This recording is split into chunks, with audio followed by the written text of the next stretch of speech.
अस्सलाम वालेकुम। आज का जो हमारा टॉपिक है सेल डिवीजन का, वो है हेरिडिटी।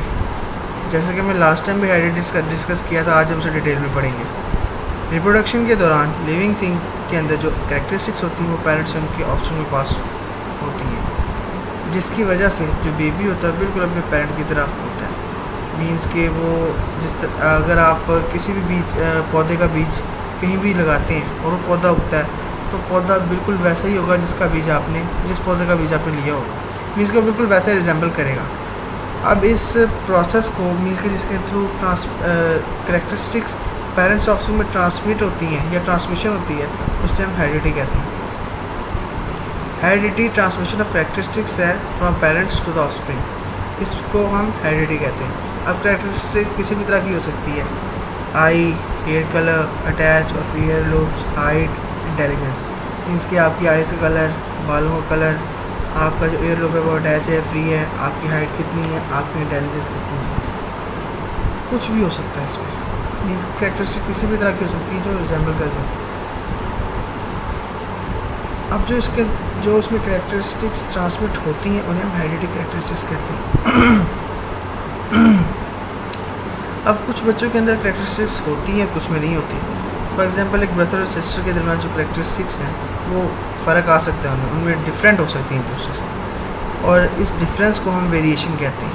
मीन्स कि उनकी कैरेक्टरिस्टिक्स में जो भी डिफरेंस आए या कोई भी फ़र्क आए, उसे हम इन सिंपल वर्ड्स वेरिएशन कहते हैं।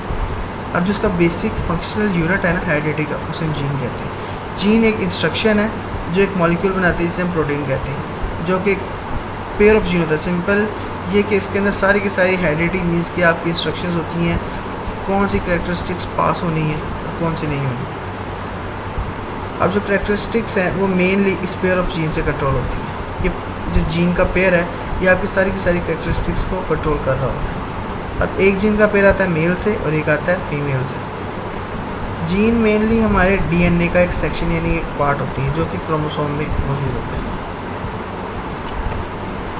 डीएनए मेन हमारा अगर देखा जाए तो लिविंग थिंग्स के अंदर या ऑर्गेनिज्म के अंदर डीएनए मेन हेरिडिटी मटेरियल्स होता है, और इसके जो कंपोनेंट्स होते हैं और जो प्रोटीन्स होते हैं वो उसके कंपोनेंट्स होते हैं, मीन्स क्रोमोसोम्स के कंपोनेंट्स होते हैं। क्रोमोसोम एक थ्रेड लाइक स्ट्रक्चर है इन सिंपल वर्ड्स, जो कि सेल के न्यूक्लियस में मौजूद होता है। क्रोमोसोम मेनली इसके टू हैंड्स विच क्रोमेटिड्स होते हैं, ये मैं आपको अगर डायग्राम में दिखाऊंगा, और एक सेंट्रोमेयर होता है जिसके साथ ये अटैच होते हैं, और number of chromosome different living things में डिफरेंट होते हैं। ठीक है, मीन्स के एनिमल्स के लिए अलग हैं, ह्यूमंस के लिए अलग हैं, प्लांट्स के लिए अलग हैं। अच्छा, हमारी बॉडी के जो सेल्स मीन्स के जो हमारी बॉडी के सेल्स जो मीन्स के न्यू ऑफस्प्रिंग की बात की जाए तो जो उसके बॉडी के सेल्स बनाते हैं उन्हें हम सोमेटिक सेल कहते हैं, जो बॉडी सेल्स बनाते हैं। और जो मीन्स के गैमीट्स बनाते हैं उन्हें हम स्पर्म और जो गैमीट्स होते हैं वो उसके मीन्स स्पर्म मतलब कि उसके जेनिटल ऑर्गन्स होते हैं वो गैमीट्स बनाते हैं। उसके बाद इसके अंदर मतलब कि सोमेटिक सेल्स का पेयर होता है, 23 पेयर्स होते हैं जो टोटल मिला के 46 बनाते हैं। अब अगर 46 से क्रोमोसोम ज़्यादा हो जाएं या कम हो जाएं तो वो मीन्स के बैलेंस नहीं रहता और आपके अंदर म्यूटेशन, जीन के अंदर सिंपली म्यूटेशन आ जाती है। ठीक है, मीन्स कि वो नॉर्मल इंसान नहीं रहता, उसके अंदर कोई ना कोई या ख़राबी आ जाएगी या खूबी आ जाएगी। अभी आप जैसे देख सकते हैं ये सेल है, ये उसका न्यूक्लियस है, न्यूक्लियस के अंदर क्रोमोसोम है। क्रोमोसोम के पार्ट जैसे कि मैंने आपको बताया था कि दो हैंड लाइक स्ट्रक्चर जिन्हें हम क्रोमेटिड्स कहते हैं, और ये पॉइंट्स के साथ दोनों अटैच होते हैं, इसे हम सेंट्रोमेयर कहते हैं। और ये मेनली डीएनए का पार्ट है और डीएनए हमारी जीन का पार्ट है।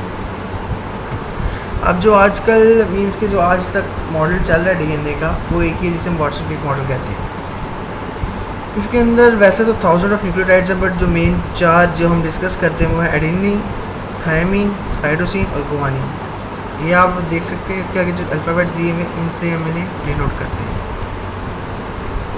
अब जो वाटसन और क्रिक ने मॉडल प्रेजेंट किया था, जो ये दिया था, उसके अकॉर्डिंग जो डीएनए वो 2 स्ट्रैंड से मिलकर बना होता है और ये न्यूक्लियोटाइड से एक दूसरे के साथ लिंक होता है और एक क्रॉस बैंड होता है। मीन्स कि एक दूसरे जिस तरह सीढ़ी होती है बिल्कुल वैसा होता है, लेटर की तरह। मैं आपको आगे जो डायग्राम है उसमें समझा भी दूँगा।